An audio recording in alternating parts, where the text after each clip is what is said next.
सर्वे बुद्धिमन्तो बहुश्रुतः पंचहया मनसयुक्तां पुरुषे मपि पूर्वजा सदा वैकुंठ निलया हरि कीर्तन तत्परा। वैदिक साहित्य में सनकादि ऋषियों का नाम सब जगह आता है, चाहे वो हनुमान चालीसा हो या कोई भी ग्रंथ उठा के देखेंगे तो उसमें सनकादि ऋषियों का कहीं ना कहीं किसी भी विषय में उनका वर्णन आता है। शास्त्रों में उनके बारे में कहा गया है, भवन्तो योगिना सर्वे बुद्धिमन्तो बहुश्रुतः।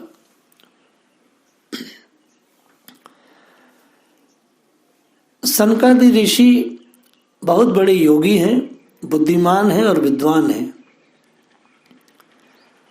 आप देखने में हमेशा 5 वर्ष के बालक जान पड़ते हैं, परंतु पूर्वजों के भी पूर्वज हैं।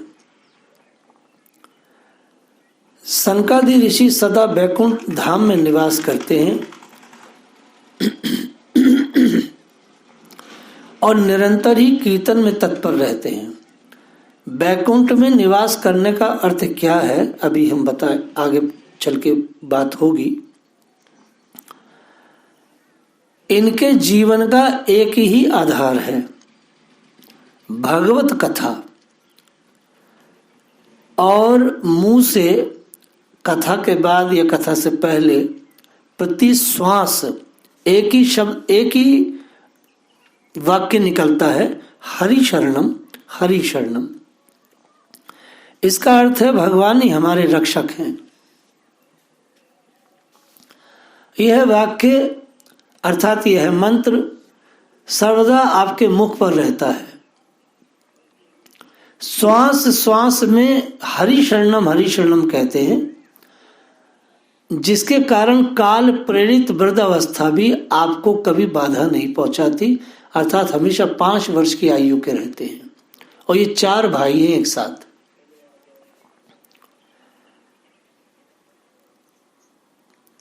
ये शक्ति इनमें कहां से आई? यह शक्ति इनको मात्र श्री भगवान की भक्ति और भगवान की कथा अमृत में ही अपने जीवन को जीने से आई। ये कैसे हैं? ये समाधि में भी रहते, जीवन मुक्त ब्रह्म पर चरित सुनई तज ध्यान, सुनि गुण गान समाधि विसारी, सादर सुनई परम अधिकारी। यह पाताल लोक में जाकर के भगवान शेष जी के पास और कैलाश पर भगवान शंकर के पास और दंडकारण्य में महर्षि अगस्त्य जी के पास जा जाकर कथा सुनते हैं आग्रह पूर्वक। मतलब 3 स्थानों पर वर्णन आया है कि यहां जा जाकर बार बार पुनः पुनः कथा सुनते हैं। और जब कोई वक्ता नहीं मिलता तो अपने में से ही किसी को वक्ता बनाकर कथा श्रवण करते हैं। अर्थात चारों भाइयों में से कोई कहेगा भैया अब तुम कथा सुनाओ, इस बार कोई मिल नहीं रहा है। सनकादि चारों कुमार भक्ति मार्ग के मुख्य आचार्य हैं। यद दर्शनम च विनया हंत्या शुभानि सद्या शेषतत्नोति भव दुखद वर्धित नाम। आपका दर्शन जीवन के संपूर्ण पापों को तत्काल नष्ट कर देता है। वास्तव में देखा जाए तो ऐसे महापुरुष जो हमेशा भगवान में लय रहे, जिनको कि केवल भगवान के अलावा कोई व्यापार ही न हो, यद दर्शनम च विनहत्या शुभम सद्या, ऐसे महापुरुषों का दर्शन तत्काल पापों को नष्ट कर देता है। संसार दुख रूप दावानल से तपे हुए जो लोग हैं उनको शीघ्र ही अति शीघ्र शांति दे देता है। सनकादि ऋषि हमेशा सहस्त्र मुखधारी भगवान शेष से कथा सुनते रहते हैं। ऐसे सनकादि ऋषियों के श्री चरणों में प्रेम लक्षणा भक्ति का प्रकाश करने के उद्देश्य से ही हम सबको शरण लेनी चाहिए। शास्त्रों में कहा गया है, भाग्य उदेन बहु जन्म समर्जितेन संघम च लभते पुरुषो यदा वे। जब अनेक जन्मों के संचित पुण्य पुंज का उदय होता है, उससे मनुष्य को सत्संग मिलता है, अर्थात सत्य का संग करने का दुर्लभ अवसर मिलता है।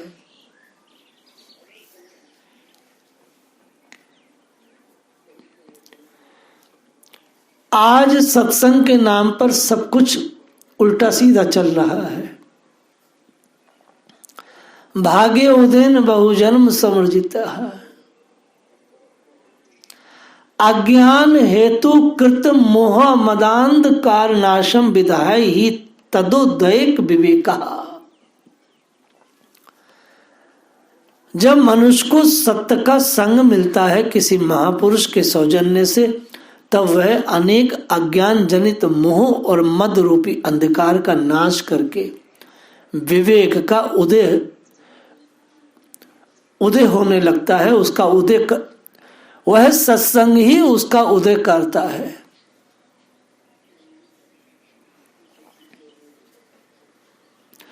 रामचरितमानस में श्रीमद् गोस्वामी जी ने लिखा है, सनकादि ऋषियों के स्वरूप निर्वण करते हुए कहते हैं, जानी समय सनकादिकाय तेज पुंज गुण शील सुहाए।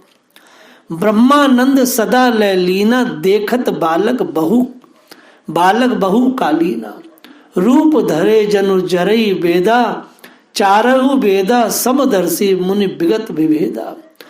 आशा वसन वसन तह तिनहि रघुपति चरित होई तह सुनहि। सनकादि को नारद जी ने कथा मात्रिक जीवी कहा है और तुलसीदास जी ने कथा सुनने का व्यसनी कहा है। सनकादि कौन है? इनको कथा सुनने का व्यसन लगा है। और नारद जी कौन है? ये कथा मात्रिक जीवी है। ऐसा व्यसन लगा है भगवान की कथा सुनने का सनकादि ऋषियों को कि गोसाई जी ने उन्हें वैसे नहीं कहा है, ये कथा सुनने की इन्हें लत लग गई है। इनसे कथा बिना रहा नहीं जाता। कथा भी कौन सी? जो भगवान की कथा है। कथा के नाम पे जो व्यथा चल रही है, ये नहीं। संत महापुरुषों के मुख से जो निकली कथा है, उनको सुनने का इनको जो है चस्का लग गया, इसलिए बार बार समाधि छोड़ छोड़ के कथा में जाते हैं। कहीं कोई महापुरुष कथा इत्यादि का आयोजन करे, तत्काल ये पहुंच जाते हैं। चाहे सुखदेव जी हो, चाहे मैत्रेय जी हो, कोई हो, ये वहां पहुंचने ही पहुंचने हैं।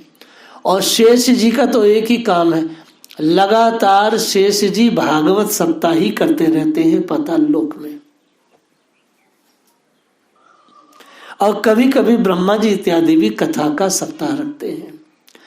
इनके यहाँ क्या है? निर्गुण कथा है, अर्थात कोई सप्ताह आयोजन नहीं, लगातार कथा चलती रहती भगवान का। इसलिए प्रभुपाद जी कहते हैं नित्यम भागवत सेविया। जो भागवत में कहा गया है, हमारे मठ मंदिरों में नित्य भागवत सेविया, भगवान की नित्य प्रति कथा होनी चाहिए।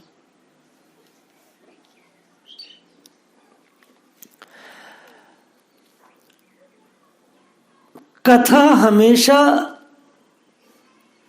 भगवान के श्री भक्तों के मुख से ही सुननी चाहिए।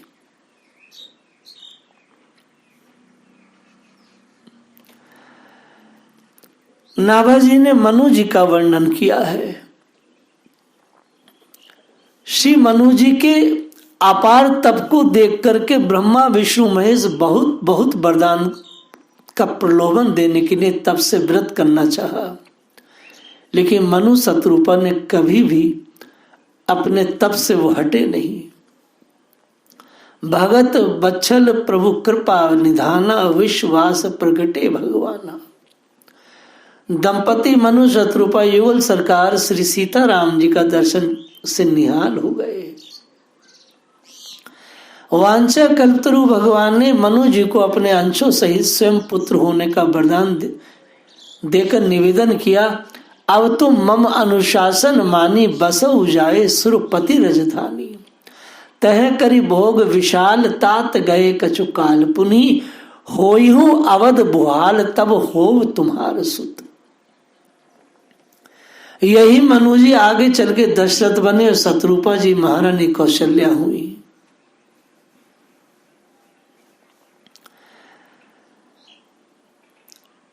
भक्तमाल में इन भक्तों का बहुत सुंदर चरित्र गाया गया है। आगे नाभा जी ने मनु जी के बाद जनक जी की बात कही है।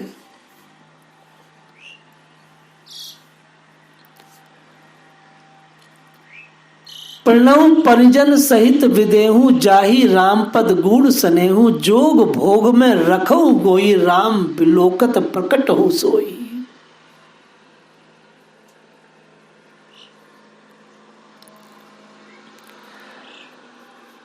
जनक जी महाराज की वंदना करते हुए राम चरणों के प्रति उनके गुण स्नेह की सूचना दी गई है। गोसाई जी ने कितनी सुंदर प्रार्थना किया है श्री जनक जी के लिए। मिथिलापुरी में धनुष यज्ञ जनक दुलारी जानकी का स्वयंवर है। जनक जी के दूत ने महामुनि विश्वामित्र को निमंत्रण पत्र देते हुए स्वयं भी मुखाग्नि से ये बात कही। श्री विश्वामित्र दोनों राजकुमार राम लक्ष्मण को साथ लेकर मुनि मंडली के साथ शुभ घड़ी में मिथिला पहुंचे। मार्ग में साप ग्रस्तता मुनि पत्नी अहिल्या का उद्धार किया।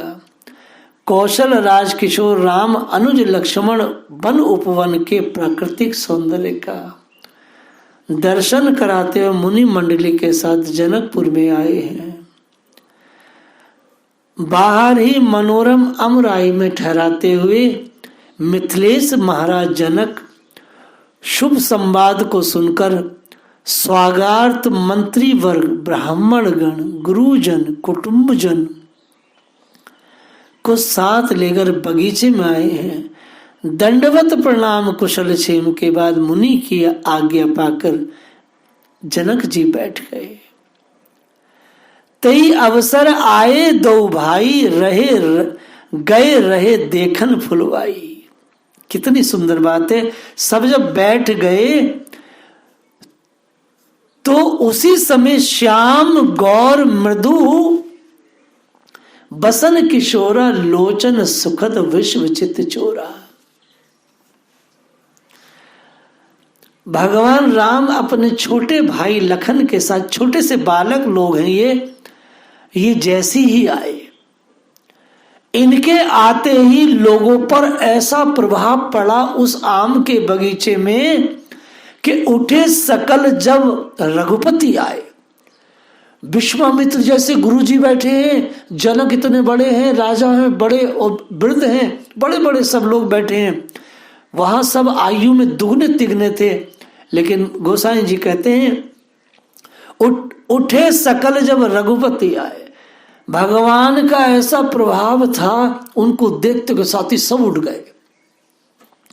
देखिए मानस में उसमें वर्णन आता भागवत जी में, 7 वर्ष का कन्हैया है, अहिरो की बैठक में जाकर के 7 वर्ष का कन्हैया अपने बाबा से कहता है, बाबा ये यज्ञ क्यों हो रहा है? और सारे गोप हाथ जोड़ के कहते हैं, जो लाला कहोगे वही काम करेंगे।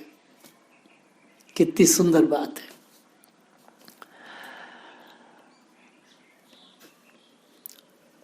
राम जी का दर्शन करते हुए जनक जी के गुप्त प्रेम धन का सहसा ही प्रकट हो गया। कैसे? आज तक जनक जी योगेश्वर थे, योगी थे, विधेय थे और अपने प्रेम को भगवान के प्रति जो था वो छाती में छुपा करके जीते थे। ना उनकी आंखें बरसती थी, हमेशा ज्ञान चर्चा करते थे, किसी को पता ही नहीं था जनक क्या है। लेकिन जैसे ही राम जी को देखा, मूर्ति मधुर मनोहर देखी भयो विदेह विशेषी, प्रेम मगन मन जनी नृप करी विवेक धरी धीर। बोले मुनि पद नाई सिर गदगद गिरा गंभीर। भगवान के सुंदर विग्रह को देख करके, राम लखन को देख करके जनक जी का सारा ज्ञान कहाँ चला गया पता नहीं, और स्थिति क्या बनी। राम जी का दर्शन कर बरबस ब्रह्मानंद में डूबे हुए जनक जी ने ब्रह्मानंद का परित्याग कर श्री राम के स्वरूपानंद में मगन हो गए। वास्तव में भगवान के रूप में मगन होना जनक जी के मन की मनमानी नहीं है। अगर कोई व्यक्ति कह रहे जनक जी का क्या हुआ, तो बड़े गड़बड़ हो गए, इन्होंने ब्रह्मानंद को त्याग करके और ये भगवान के रूप में डूब गए, ये क्या गड़बड़ हो गया। नहीं, शास्त्र कहता है जनक जी के मन की मनमानी नहीं है, जनक जी के मन की बुद्धिमानी है। उनके मन ने बुद्धिमानी की, ब्रह्मानंद को त्याग करके ठाकुर जी के वह स्वरूपानंद में डूब गए। भला कौन ऐसा है जो गोद को छोड़ करके पेट वाले की आशा करेगा।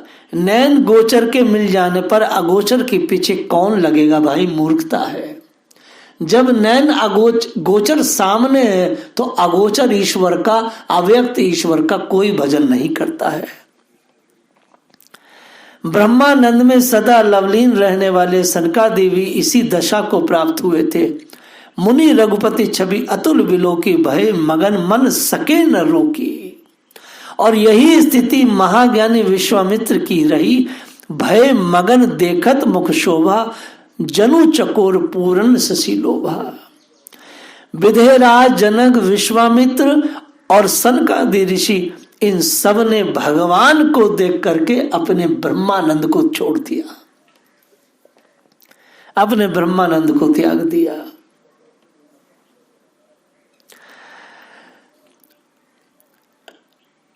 जनक जी ने मन में विचार किया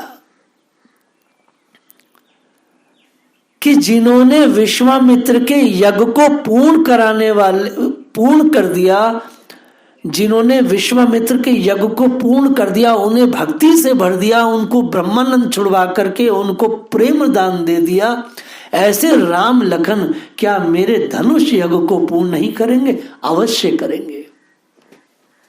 क्योंकि जनक जी की सब जगह निंदा चल रही थी कि किशोरी जी के लिए उन्होंने कठोर वचन ले लिया है, और ये जोड़ी तो राम जी को देखकर पक्की थी। इस विचार से जनक जी बड़े मुदित हुए, मगर पूछा फिर भी, कहूं नाथ सुंदर दो बालक, मुनि कुल तिलक के नृप कुल पालक। महाराज विश्वामित्र से, गुरुजी ये जो दो बच्चे हैं ये किसी मुनि के कुल तिलक हैं या किसी राजा के पुत्र हैं? ब्रह्म जो निगम नेति कही गावा, उभय भेषधारी कोई सोई आवा। सहज विराग रूप मन मोरा, थकित होत जिमि चंद चकोरा। महाराज मैं तो जन्म से वैरागी हूं, मेरा कहीं मन नहीं लगता है, ब्रह्मानंद में डूबा रहता हूं, लेकिन जब से इन्हें देखा है तो मेरी जो आंख है इनके स्वरूप से हट नहीं रही है। ताते प्रभु पूछो सति भाऊ, कहू नाथ जनि करऊ दुराऊ। इन्हीं बिलोकत अति अनुरागा, बरवस ब्रह्म सुखई मन त्यागा। इनको देख करके ऐसा अनुराग उमड़ रहा है कि बरवस जो ब्रह्म का सुख था, जो लगातार ब्रह्म के प्रति जो मेरा भाव था, वो अब जाता रहा, इनमें डूब रहा हूं मैं इसमें।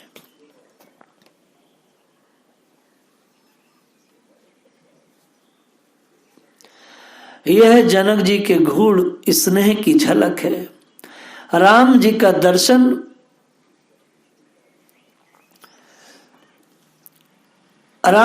दर्शन क्षण प्रतिक्षण उमगने वाला जनक जी का अनुराग सागर छलकता रहता है।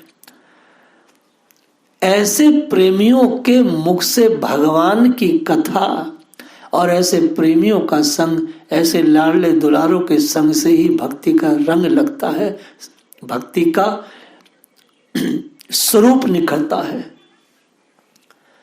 अन्यथा घर बैठे किताबों से भक्ति प्रकट नहीं होती। भक्ति तो महात्माओं के संग से ही प्रकट होती है। सनकादि ऋषि इत्यादि इतने बड़े होने के बाद भी हमेशा बालक बने रहे, निष्पाप बने रहते हैं। इस कथा से बस यही हमें सीखने को, समझने को मिलता है कि जो लगातार भगवान में डूबे और भगवान के नाम में कुछ अपने जिह्वा से अपने हृदय को सींचते रहते हैं, वो हमेशा यौवन से भरे रहते हैं और हर बुरी चीज से बचे रहते हैं। यत गत्वा निवर्तन्ते तद् धाम परमम्। ऐसे लोग ही भगवान के धाम जाते हैं। जय श्री राधे।